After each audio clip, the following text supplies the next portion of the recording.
pinataasan nila ng ilang piso. Pero paano mo yan makakasya? Hindi ka makapagtrabaho pag wala kang educational attainment. Hanap ngayon college level. Any business course.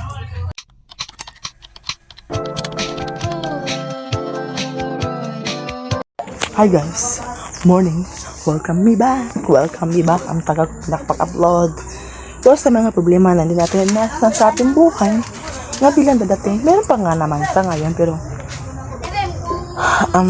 konti, malaki, pero kinakaya ko na lang minsan nagbubuka ako, kaya hindi ako nagbubuka.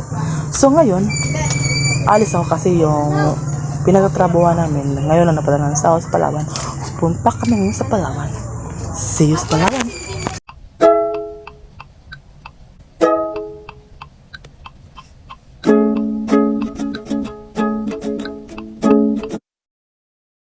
Nga guys, galing na kami sa Palawan, nagkuha ng aming sahod.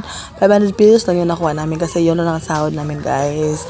So ngayon dito kami sa mga sapatusan, na okay kami ng pinsan ng asawa kasi naghahanap daw siya ng chinilas. Ako man nakita ko yung binili ko yung chinilas ng asawa ko para sa asawa ko kasi nagtipid nga kasi ako kasi yung sahod ko may nakalaan na pambayad nun. Tingin-tingin kami dito. Tingin-tingin lang kahit di bumibili. Yung pinsan ng asawa ko si Marisa, may nakabili siya ako, tingin-tingin lang muna, hindi ako nakauwi na kami guys, so iyon lang. Ang nabili ko, alam nyo, isang chinilas lang para sa asawa ko, yung 50.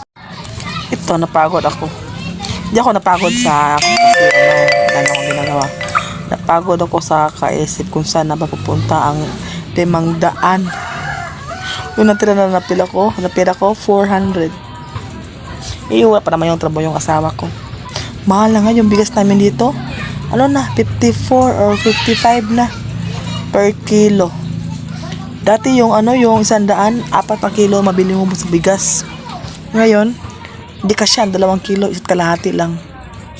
Bili ka ng 2, magdadagdag ka pa ng ilang piso. Ito, napagod ako sa kakaisip nga, na talaga, malala talaga yung kahirapan sa Pilipinas ngayon. Napakamahal na ng mga bilihin. Yung sahod, hindi nagtataas. Yung pamasahe, tumataas. Yun nga, pinataasan nila ng ilang piso sa sahod.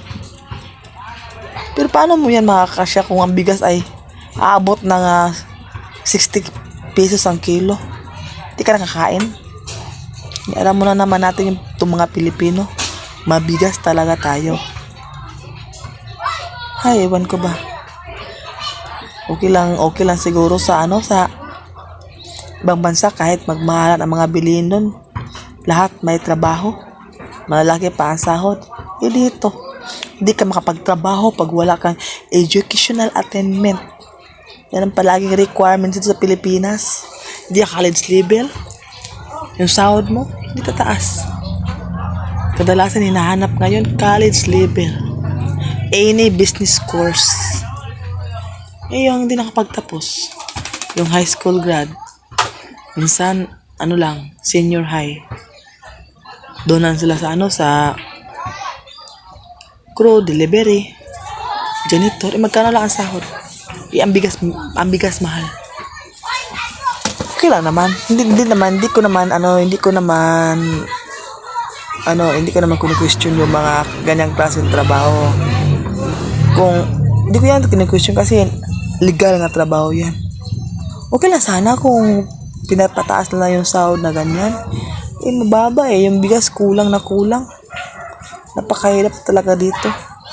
Hindi natin ma-question yung mga Pilipino na mag-a-abroad sila, pupunta ng ibang bansa. Kasi alam natin ang sitwasyon sa Pilipinas. Yung sahod na 500 dito, hindi na yan kasya. May nag-aaral pa. Yung mga notebook nga, tumataas na. Dati, 15. Yung pinaka mahal. Ngayon, aabot na ng 40 pesos. So, ano pang mabibili mo yan?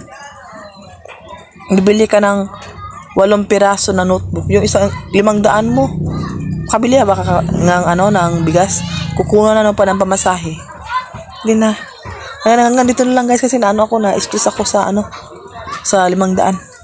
Dahil sa 500. Stress inang nyo. Thank you for watching my video guys. Sorry, medyo natagalan ako ma-upload kasi may mga pangyayari na hindi ko inasahan. Hindi natin inasahan. Lalong-lalo na kayo, hindi nyo inasahan. Ako pa nga. So bye. Have nice everyone.